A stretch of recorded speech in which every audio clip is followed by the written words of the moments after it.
সম্মিলিতভাবে সকলকে নিয়ে বিএনপিকে কাজ করব। বাংলাদেশের রাজনীতিতে খালেদা জিয়া এক ব্যতিক্রমী নাম।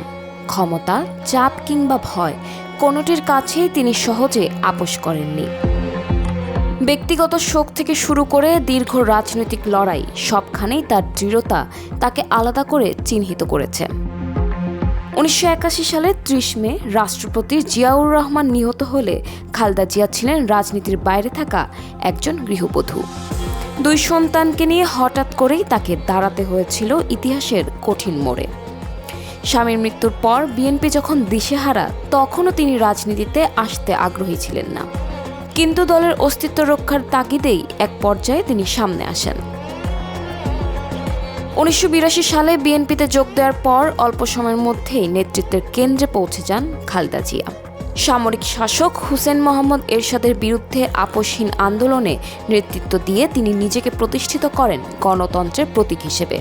বারবার গ্রেফতার, কারাবাস ও দমনপীড়নের মুখেও তিনি আন্দোলন থেকে কখনো সরে যাননি। 1991 সালে গণতন্ত্র পুনরুদ্ধারের পর প্রধানমন্ত্রী হন খালেদা জিয়া।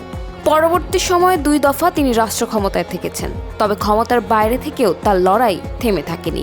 রাজনৈতিক প্রতিপক্ষের মামলায় কারাবন্দী হলেও তিনি কখনো দেশ ছেড়ে যাননি, বিদেশে আশ্রয় নেননি। রাজনৈতিক চাপ, নির্যাতন, কারাবাস, অসুস্থতা ও নিঃসঙ্গতার মধ্যেও খালেদা জিয়া নিজের অবস্থান থেকে সরে আসেননি। তিনি বিশ্বাস করেছেন এই দেশের মাটিতেই তার লড়াই, এই দেশের মানুষের সঙ্গেই তার ভবিষ্যৎ। আপোষহীন সংগ্রামের মাধ্যমে খালেদা জিয়াকে গৃহবধূ থেকে রাষ্ট্র ক্ষমতার কেন্দ্রে পৌঁছানোর যে যাত্রা, এই যাত্রা বাংলাদেশের রাজনীতিতে একটি গুরুত্বপূর্ণ অধ্যায় হয়ে দাঁড়িয়েছে।